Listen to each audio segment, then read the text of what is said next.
Good morning दोस्तों। आज हम क्लास 10 एक्सरसाइज 10 के बारे में डिस्कस करेंगे। आज का जो चैप्टर रहेगा दोस्तों वो हमारा ट्रायंगल रहेगा। और ट्रायंगल के बारे में बेसिक इन्फॉर्मेशन जानते हो आप कि ट्रायंगल जो होता है एक क्लोज शेप होती है जो थ्री स्ट्रेट लाइन से मिलकर बनी होती है। उसमें थ्री वर्टेक्स होते हैं, थ्री साइड होती है और थ्री उसमें एंगल होते हैं। अगर हम इसके टाइप की बात करें according to side, according to angle, हम इसको डिफाइन कर सकते हैं। आइसोसेलेस ट्रायंगल, इक्विलैटरल ट्रायंगल और scalene triangle. According to angle अगर हम बात करें दोस्तों तो यहाँ पे एक्यूट ट्रायंगल हो जाता है, ऑब्ट्यूज ट्रायंगल हो जाता है, राइट ट्रायंगल हो जाता है। तो इस तरह से हम इसको डिफाइन कर सकते हैं। आज का जो हमारा जो टॉपिक है दोस्तों वो है ट्रायंगल। और इसके ट्रायंगल में इस चैप्टर में हम दोस्तों यहाँ पर बेसिक प्रोपोर्शनल थ्योरम के बारे में डिस्कस करेंगे, जिसको हम थेल्स थ्योरम के नाम से जानते हैं और इसी को हम शॉर्ट में बीपीटी बोलते हैं। थेल्स ने एक थ्योरम दी जिसको बेसिक प्रोपोर्शनल थ्योरम बोलते हैं दोस्तों, इसी को हम शॉर्ट में बीपीटी बोलते हैं। ओके। और यहाँ पर हम उस ट्रायंगल के सिमिलरिटी के बारे में डिस्कस करेंगे कि कोई भी दो ट्रायंगल सिमिलर कब होंगे। अगर कोई भी दो ट्रायंगल सिमिलर होंगे तो उसमें या तो कुछ क्राइटेरिया होते हैं जो दोस्तों। फर्स्ट क्राइटेरिया है SES, सेकेंड क्राइटेरिया है दोस्तों SSS और थर्ड जो क्राइटेरिया है दोस्तों AAA। इसी में दोस्तों एक और क्राइटेरिया आ जाता है AA जो इसी का पार्ट है। ओके। क्योंकि किसी भी दो ट्राइंगल के अगर दो एंगल इक्वल है दोस्तों तो तीसरा एंगल भी अपने आप उसमें इक्वल होता है। ओके। तो यहाँ पर हम सबसे पहले इस चैप्टर में बेसिक प्रोपोर्शनल थ्योरम जो थेल्स ने दी उसके बारे में डिस्कस कर रहे हैं। ओके, चलिए।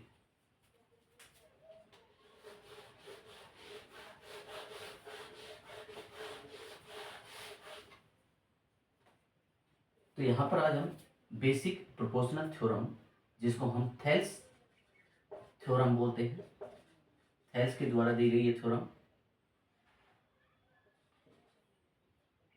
इसी को हम बेसिक प्रोपोर्शनल थ्योरम बोलते हैं और शॉर्ट में इसी का नाम होता है दोस्तों बीपीटी। ठीक है। यहाँ पे दोस्तों मैं जो लाइन है उसको लिख नहीं रहा हूँ, आपको मैं एक डायग्राम के द्वारा उसका एग्जाम्पल देके भी मैं समझाऊंगा कि जो थ्योरम थेल्स ने जो थ्योरम दी थी वो क्या दी थी। ठीक है। देखो दोस्तों यहाँ पे मैं एक ट्राइंगल ले रहा हूँ। ठीक है, एक ट्राइंगल ले रहा हूँ, यहाँ पे एक ट्राइंगल ले रहा हूँ। ओके, यहाँ पर AB से एक ट्राइंगल है। ठीक है, ये इसके वर्टिसेज हो गए ABC। एंगल की बात करें तो angle A, angle B, angle C। अगर हम साइड की बात करें AB, BC, AC। ओके।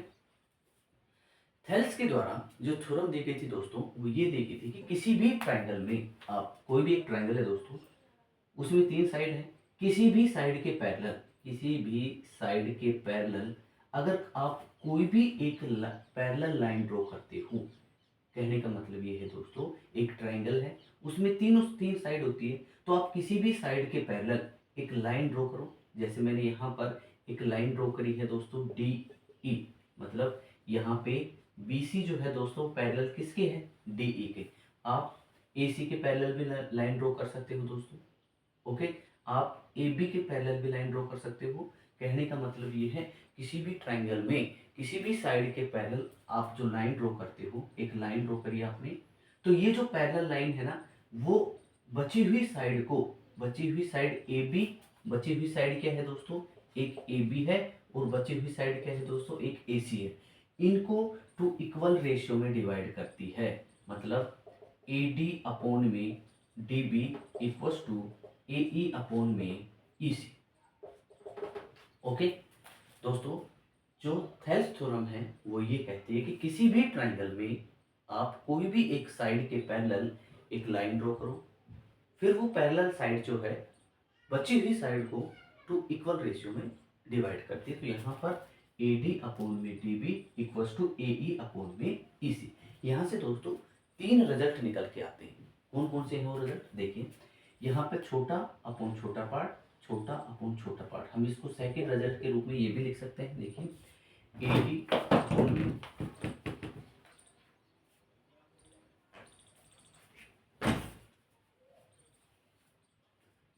हम इसको इस तरह से भी लिख सकते हैं दोस्तों, AD अपॉन में छोटा पार्ट अपॉन में बड़ा पार्ट, मतलब AD अपॉन में AB, AE अपॉन में AE अपॉन में AC, छोटा पार्ट अपॉन में बड़ा पार्ट, छोटा पार्ट अपॉन में बड़ा पार्ट।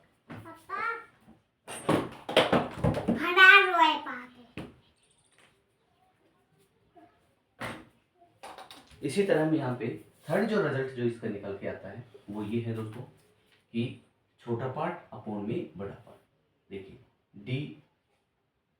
DB अपॉन में AB एंड EC अपॉन में AC। ओके, तो यहाँ पर अगर देखा जाए तो हमारे पास 3 रिजल्ट निकल के आ रहे हैं। एक ट्राइंगल में किसी भी साइड के पैरेलल अगर एक लाइन ड्रॉ करते हैं तो बची हुई साइड को 2 इक्वल पार्ट में डिवाइड किया जाता है। AD अपॉन में DB equals to AE upon में EC, ये फर्स्ट रिजल्ट हो गया। फिर हमें छोटा पार्ट अपॉन में बड़ा पार्ट, AD अपॉन में AB equals to AE upon में AC, DB अपॉन में AB equals to EC upon में AC। अब हम एक एग्जाम्पल के थ्रू इसको समझते हैं कि जो थेल्स थ्योरम है, अगर हम उसका बेसिक एग्जाम्पल लें, प्रैक्टिकल अगर इसका किया जाए तो क्या वो सही है क्या नहीं है। देखिए यहाँ पर मैं एक राइट ट्राइंगल ले रहा हूँ। राइट ट्राइंगल की बात की जाए तो एक राइट ट्राइंगल ले रहा हूँ यहाँ पे।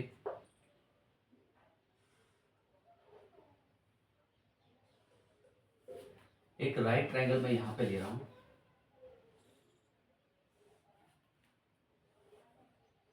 एक राइट ट्राइंगल है यहाँ पे A B and C।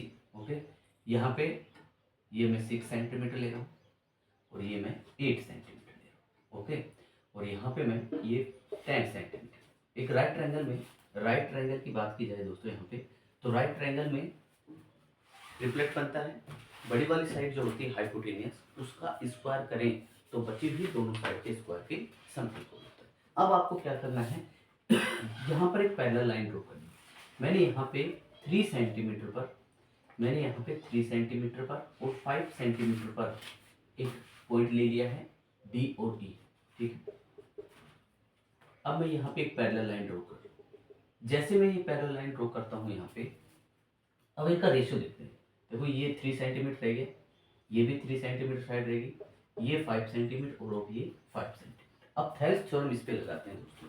Thales theorem क्या कहते हैं कि किसी भी ट्राइंगल में आप किसी भी साइड के पैरेलल एक लाइन ड्रॉ करते हो तो बची हुई साइड को इक्वल पार्ट में डिवाइड करती है। ठीक है, अगर हम आप इसका प्रैक्टिकल करें तो देखो AD अपॉन में AD, देखो यहाँ पर D जो DE है वो पैरेलल किसके हैं, BC के।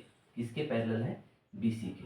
ओके, तो AD अपॉन में DB क्या आ रहा है यहाँ पे 3/3 इक्वल्स टू 1।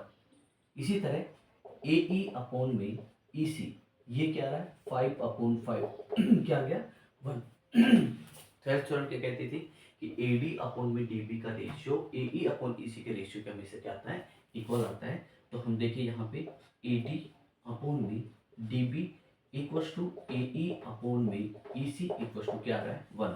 फर्स्ट जो रिजल्ट था वो हमने यहाँ से निकाले। सेकंड रिजल्ट क्या कहता है इसका कि छोटा पार्ट अपॉन में बड़ा पार्ट, मतलब 3 अपॉन में, देखिए छोटा पार्ट क्या है यहाँ पे AD अपॉन में AB इक्वल्स टू क्या होना चाहिए AE अपॉन में AC। जो हमने लेंथ ली है दोस्तों उसके अकॉर्डिंग करके देख रहे हैं क्या ये सही है कि नहीं है। ठीक है, AD क्या दे रखा है, AD क्या है 3 सेंटीमीटर है, AB क्या है हमारे पास 6 सेंटीमीटर। इसको सोल्व करेंगे तो क्या आएगा 1/2। ओके, इसी तरह AE की बात करें, AE देखो AE क्या है हमारे पास 5 और AC क्या है हमारे पास, AC क्या है हमारे पास, AC है हमारे पास दोस्तों 10।